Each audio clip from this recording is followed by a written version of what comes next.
found at a thrift shop. Not a thrift shop, but a pawn shop. A buddy and I were walking around and just hanging out when we came across a pawn shop that looked as if they hadn't been cleaned since the 60s. We decided to take a look around and see if they had anything interesting. I noticed they had some guns for sale and decided to see if they had a decent shotgun for a reasonable price. I had just turned 18 a month ago and wanted to get a shotgun. I was perusing their very limited selection and didn't see a shotgun that fit my criteria, but did notice they had some surplus rifles. It was then I saw something that made my blood boil. Let me set the stage so you can envision what I saw. The floor was covered in a mint green tile that looked as if it had been original to the shop. The walls were painted a very dingy off-white with noticeable yellow streaks from years of people smoking in the shop. Their guns were at the back of the store. There was an L-shaped glass display case that held pistols and knives. On top of the corner there was a spinning rack of long guns. Behind the counter was a vertical wall rack of even more long guns. On one side, there was a display wall of different firearms. Now that you have that image burned into your mind on the display wall, there were various surplus weapons, and one caught my eye. It seemed familiar but I couldn't place it. I asked the guy behind the counter if I could look at that weapon and he said sure. He proceeded to tell me how he came by it. The previous owner had sold it a couple of months ago, saying he needed the money for his car or something.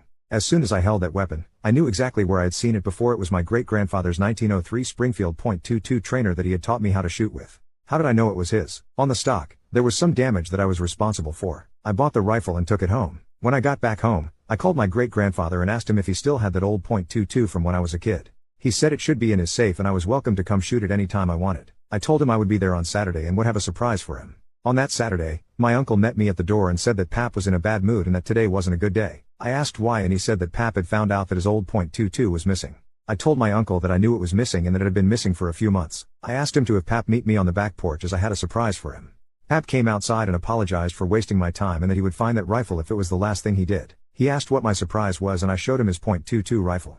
I quickly explained that I had found it in a pawn shop and bought it. Pap was a quiet person, but that day, he went after my uncle, kicked him out of the house, and threatened to put him in the ground if he ever touched his guns again. Once Pap calmed down, he asked me how much I had paid for it. I told him not much. I knew he was trying to get the amount from me so he could give me my money back. Every so often he would ask me what I had paid for that rifle and my response was always not much. In his will, he stated that the 1903 may not have cost much but it's yours along with all my guns. I still have that old .22 and it will be in the family for a long time.